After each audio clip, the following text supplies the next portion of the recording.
जरदारी साहब का चलकर जाना कोई मामूली नहीं है, एक गैर मामूली सी बात है कि सदर पाकिस्तान चलकर जा रहे हैं मौलाना साहब के पास। ज़ाहिर है मौलाना साहब का तो इस हुकूमत को लेकर एक वाज़े और साफ मौक़िफ़ है कि जाली मैंडेट वाली हुकूमत है, इनको आवाम का एतमाद हासिल नहीं है, ये ज़ोर ज़बरदस्ती से इनको लाकर बिठाया गया, उनका तो वाज़े एक मौक़िफ़ है। लेकिन इस सब के बावजूद भी हुक्मरानों का चलकर जाना, आपको लगता है कि मौलाना साहब अपना वजन जो है वो हुक्मरान इत्तेहाद के पलड़े में डालेंगे और आप लोग ऐसे देखते रह जाएंगे? मैं ये प्रेडिक्ट नहीं कर सकता कि मौलाना साहब के साथ उनका क्या मामला होंगे। यकीन को तो एक बंदूक दिखाई गई थी कि जरदारी से मौलाना साहब को दी है। अब अचानक ये किसके ऊपर होती है ये अभी वक्त ही फैसला करेगा। पॉलिटिकल पार्टी हैं, सियासी जमातें हैं। मौलाना साहब माशाल्लाह मतलब बहुत ज़्यादा सियासी जहन पैदा रखते हैं। जरदारी साहब का भी अपना पॉइंट ऑफ व्यू है। ये बात समझती है कि 2/3 अक्सरियत के लिए उनको मौलाना साहब की ज़रूरत बहुत शदीद किस्म की है। ये भी मौलाना साहब को इतना टिल्ट नहीं है जरदारी साहब के वाले से, वो एक सॉफ्ट टच जरूर रखते हैं।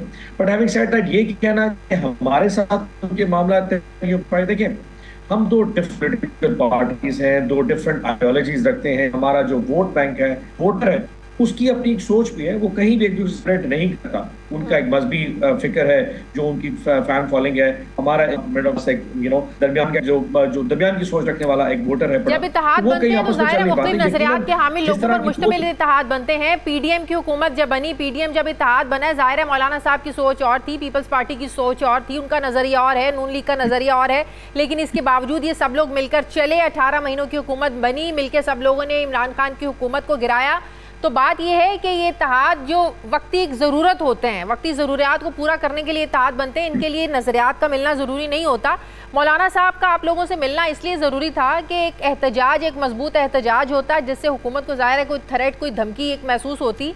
तो अगर मौलाना साहब आप लोगों के साथ नहीं मिलेंगे तो फिर तो आप लोगों का एहतजाज वैसे तो करने नहीं दिया जाता, तो कोई अहमियत नहीं रहेगी उसकी। मैं थोड़ा सीधे का जवाब दे दूं। जब उस वक्त मौलाना साहब ने पीडीएम के साथ इत्तेहाद किया था, अलायंस बनाई थी हमारी हुकूमत को गिराने के लिए, यकीनन एक सिंगल टारगेट था जो कि तमाम पॉलिटिकल पार्टीज जो कि पाकिस्तान तहरीक इंसाफ के खिलाफ थी, वो इस सिंगल पॉइंट एजेंडे पे उस पर इकट्ठी होगी। नजरियात उनके भी आपस में नहीं मिल रहे कि इस वक्त जो गवर्नमेंट बैठी है वो जाली है, और इस हुकूमत का ज्यादा देर पाकिस्तान में हुकूमत करना पाकिस्तानियों के लिए बहुत ज्यादा खतरनाक हो सकता है। जिस किस्म की मईशत और पाकिस्तान में अमन अमान का इशूज हैं, so there were so many political issues Pakistan में, इस दौर में इस तरह की गवर्नमेंट सर्वाइव नहीं कर सकती। हैविंग सेड दैट, ये कहना कि पाकिस्तान तहरीक इंसाफ मौलाना साहब के बगैर एजुटेशन नहीं कर सकती या हम सर्वाइव नहीं कर सकते, अगर हमें हमारा 22 अगस्त को करने दिया जाता, वी कुड हैव, यकीन करें, मैं आपको अंदाजा बताऊं, ये पाकिस्तान की तारीख का वाहिद वो जलसा था जहां पे शायद लीडरशिप इतनी ना होती जितने वहां पे लोग ऑडियंस होते। ना स्टेज होता, ना शायद साउंड सिस्टम होता, करने दिया जाता इस बात को, जो वजूहात थी उस बात को तो अंडरस्टैंड किया बानी पीठिया ने भी, खान साहब ने भी इस बात को अंडरस्टैंड किया। अगर थोड़ा सा बात करूं जी, मैं सजेस्ट और करता हूं, अगर इसका लिटमस टेस्ट क्या होगा, अभी 8 सितंबर की डेट हमें इस्लामाबाद की इंतजामिया ने दे दी है। अगर आप समझती हैं कि पाकिस्तान तहरीक इंसाफ अगर मौलाना साहब की या किसी भी जमात के हम परफॉर्म नहीं कर पाते, कि हमारे इख्तलाफात की आपने बात की, 100 इशूज हो सकते हैं, लेकिन एक चीज हमें यूनाइट करती है, वो है अवाम की ताकत। पाकिस्तान की अवाम जो है वो इस वक्त खान साहब के नजरिए के ऊपर बिल्कुल यकजा यूनाइट खड़ी है।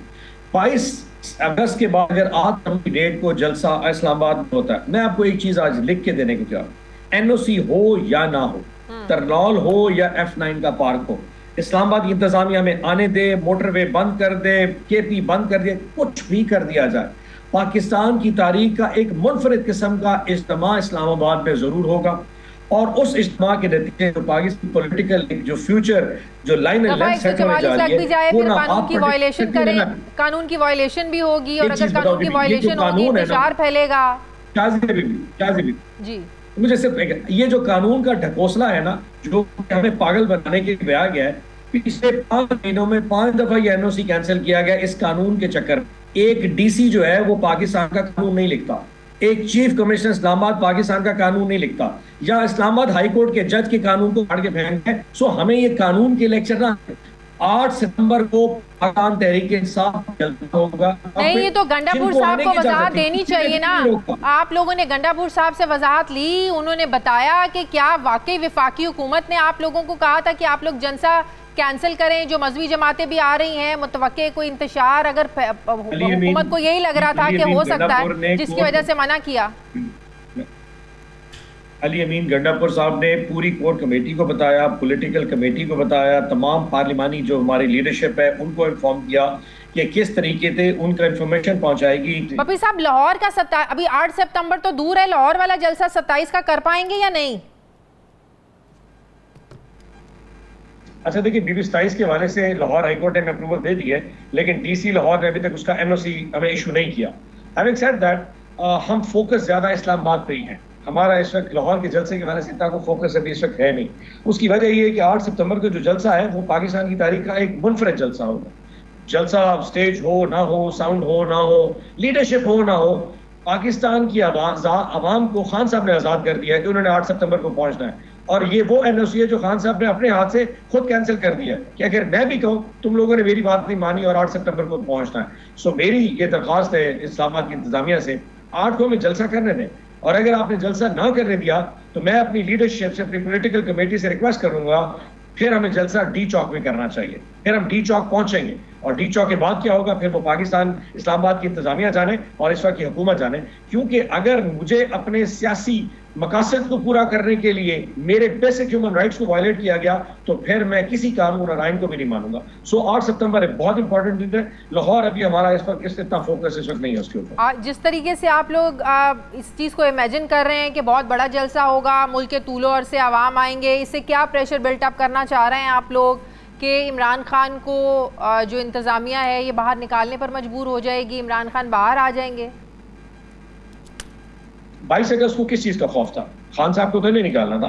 खौफ ये था अगर अवाम इतनी हद में, जब इमरान खान साहब जेल में है, कोई लीडरशिप वहां पे इस्लामाबाद में नजर ना आ रही हो, इसके बावजूद अगर वहां पे हजारों लाखों लोग पहुंच गए तो वो खौफ किसके लिए होना? देखिए, ये जो नैरेटिव्स होते हैं, सिंबॉलिक्स होते हैं, बड़े मैटर करते हैं अपना पॉलिटिक्स में। अगर आप एक जलसा किसी सिंध के किसी दूर अफ्तादा इलाके में पीपल्स पार्टी जाके 50,000 बंदा इकट्ठा कर ले और अचानक इस्लामाबाद में 50,000 बंदा आए, उसका मैसेज बड़ा स्ट्रॉन्ग जाता है कि जिस जमात की आपने ऐसी तैसी फेर के रख दी, जिस जमात की आपने कुछ नहीं बचा रखा, उसकी तमाम लीडरशिप को जेल में डाल दिया, उसके बावजूद देखें कि अगर उसकी आप किसको रियलाइज करवाना चाहते हैं? अगर किसी को 8 फरवरी का दिन रियलाइज नहीं हुआ तो ये आप जलसा करके आप समझते हैं कि रियलाइजेशन आप लोग करवा देंगे?